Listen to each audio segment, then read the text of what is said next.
Hello everyone, কথা ধারাবাহিকের আজকের পর্ব নিয়ে চলে এসেছি। কিন্তু বন্ধুরা, তার আগে আপনাদের সকলকে জানাই শুভ নববর্ষের অনেক প্রীতি এবং শুভেচ্ছা। আজকের কথা ধারাবাহিকের পর্বে দেখতে পারবেন কাকিয়া বলে আজকে ছেলেরাই আমাদেরকে জলখাবার করে বানাবে, প্রত্যেক দিন তো আমরাই বানাই। তারপর কথা সবাইকে সব ছেলেদেরকে কাজ ভাগ করে দেয়, কিন্তু চিত্রা এসে বলে সকাল সকাল শুরু হয়ে গেল আদিক্ষেতা। কথার কথা অনুযায়ী বাড়িতে খাবার তৈরি হবে, আমি নিজেই অর্ডার করে খাবো। আর ঠিক সেই সময় ঋতু ছুটতে ছুটতে এসে ফোনে দেখায়, বলে দেখ অঙ্কিতদার ব্যাপারে কি লিখেছে সিমরান। সিমরান একটা পোস্ট করেছে যেখানে লেখা আছে যে অঙ্কিত স্যার নাকি তাকে ভালোবাসার প্রতিশ্রুতি দিয়েছিল, বিয়ে করার প্রতিশ্রুতি দিয়েছিল, কিন্তু সে জুনিকে বিয়ে করে সুখে আছে আর সিমরানের সঙ্গে রাত কাটিয়েছে এবং তাকে এখন অস্বীকার করছে। এই কথা শোনার পর দেখার পর তার তো মাথা কাজ করে না, জুনিও ভেঙে পড়ে। অর্ণাও তার মাকে দেখায়, কিন্তু চিত্রা বিশ্বাস করে না। সে বলে সিমরান এরকম কাজ করতে পারে না, আমার ছেলে এরকম কাজ করতে পারে না। তারপর সে সিমরানকে কল করে, কিন্তু সিমরান কিছুতেই চিত্রার ফোন আর ধরে না।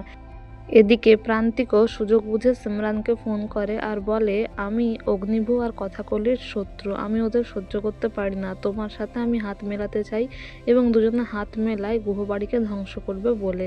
এদিকে এভি যখন ফোনে কথা বলতে থাকে, কথা ছুটে আসে এভির কাছে আর এভিকে সবটা জানায় যে আক্কির নামে কি চলছে বা কি অপবাদ দেওয়া হচ্ছে। এভি তো প্রথমে বিশ্বাসই করতে পারে না, আর অঙ্কিতকে ফোন করলেও অঙ্কিতকে ফোনে পায় না। তখন নীলাদ্রি বলে, দেখেছেন তো আপনার মাকে বাঁচানোর জন্য কোন মেয়ের সাহায্য আপনারা নিয়েছিলেন, আর ওই মেয়েকে এই বাড়িতে যাওয়া আসার সুযোগই বা কে করে দিল।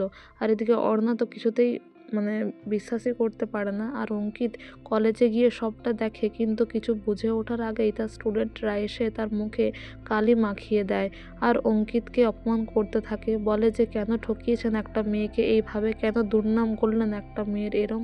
আর সেই সময় এভি কথা সবাই আসে আর অঙ্কিত খুব ভেঙে পড়ে।